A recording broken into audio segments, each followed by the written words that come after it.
They are already fumbling this ball that they have just been gifted from the basketball gods. If you don't know what to do with the talent, you're cooked. The WNBA is already mishandling their rollout of new athletes, the rookie class.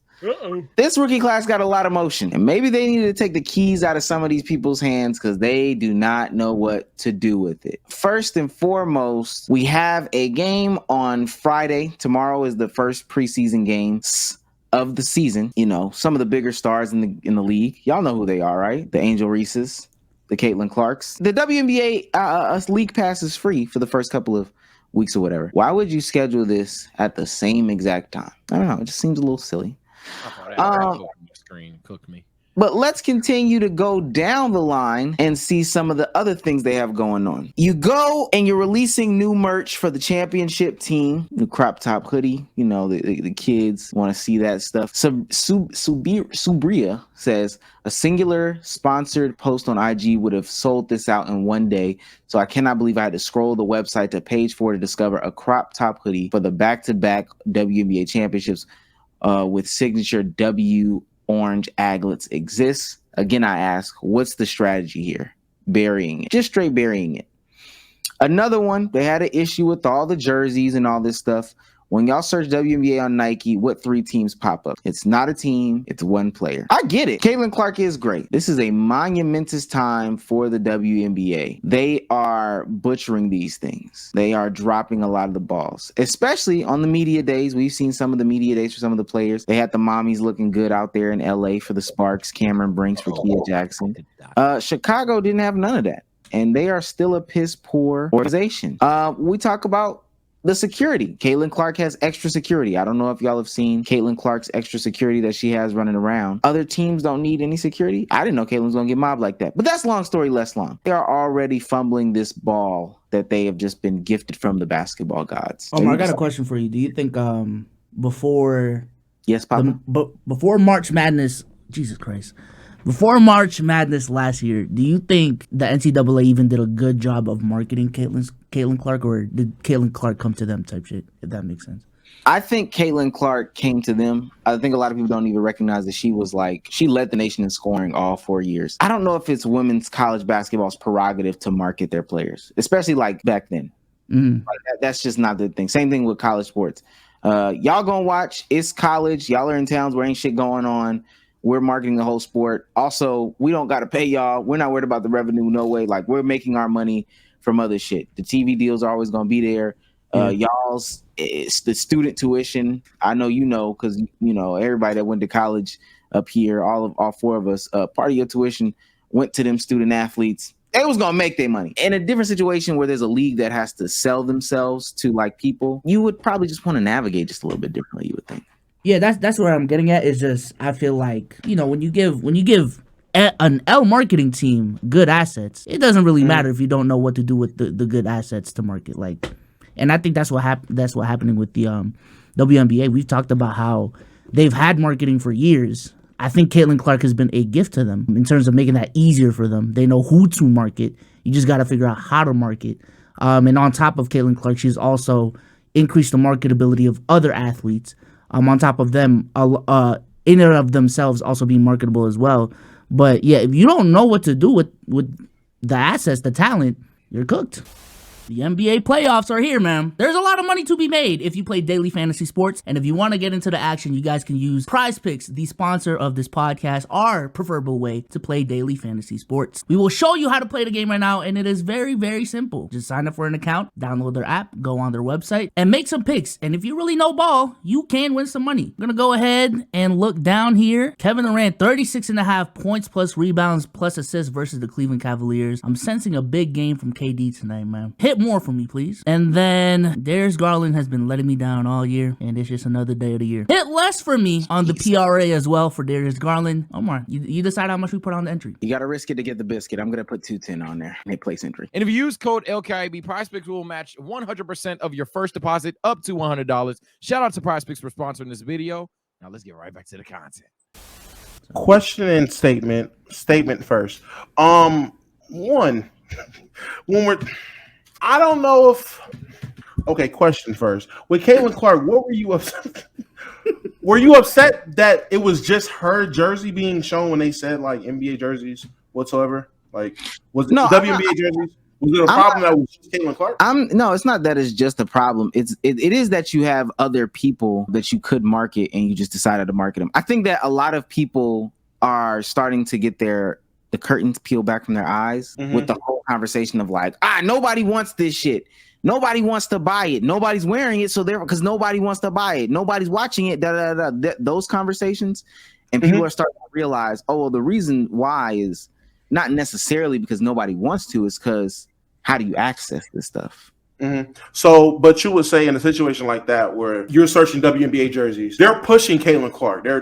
That's their megastar they're trying to build. They're pushing Caitlin, but you feel that's an opportunity where now, because of the popularity that's been influx into the WNBA, now you start pushing some of these other names that like deep fans know, but would have benefited from these new fans trying to join, like seeing other names, seeing whoever it was. That would have been a benefit, right? Sure. You said a long sentence, so I'm going to just be sure. My trap card. And there Now, when I sit there and say superstar supersede pushing a megastar, you tell me in the history of the NBA, megastars it's always been beneficial for the megastar to be pushed. And now with the WNBA getting its first real influx of young talent, and they have their megastar that they want to push, now it's, I don't know, man. Maybe you should put some other names up here instead of them doing what they're doing and trying to push their mega star. I don't think that was a trap card. Yeah, I don't think that was a trap card. That was a trap card. That was a good trap card. I like that one.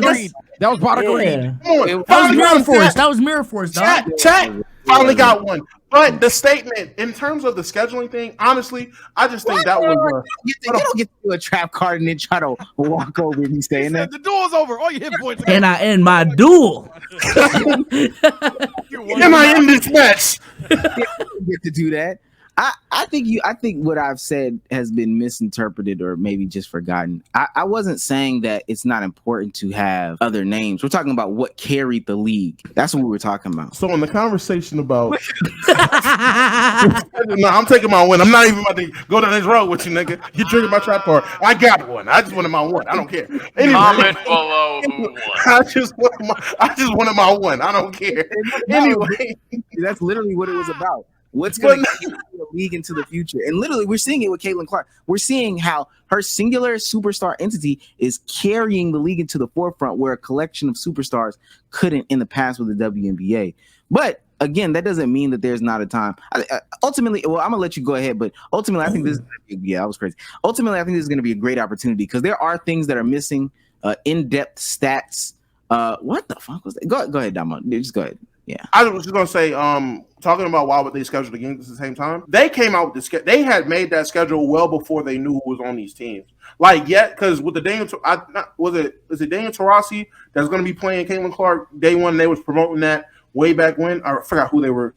No, you said it was no. What? They didn't win. You saying come up with the schedule, man? Yeah. No. It wasn't crazy before. It wasn't like that. No.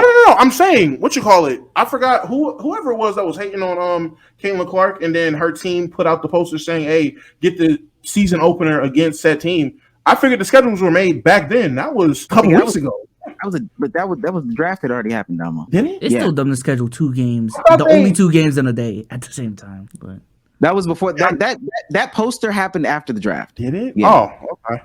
I thought that happened before the draft. I could have sworn it was before. No. People, chat, I'm not bugging. It was before the draft. Yes. It was after the tournament. It was before the draft. I promise you it was before the draft. Because he was like, that's crazy dick. So, like, Indiana didn't even have, like, they just had, it was announced when they had the number 1 pick. They didn't even pick her yet. Like, they didn't have her yet. I think it was after the UConn game. Where but it was still before the draft. So and for them to know that, hey, opening night, we're going to be playing Indiana, you wouldn't know, like, the preseason, this games would have been scheduled already. So that was, and I'm just saying, they knew that. I'm just saying they didn't know that Andrew Reese was going to be in Chicago when they scheduled that game. I'm assuming, like, they didn't know who they were going to pick with that pick. They had the 2nd pick and the 8th pick, I believe, or 9th pick. I don't think they thought there was going to be Andrew Reese on that team. Even, and I'm going to see if there were other games during that time. I would think if you only had 2 games that day, you wouldn't schedule both of them to be at the same exact time. Fair. For those purposes.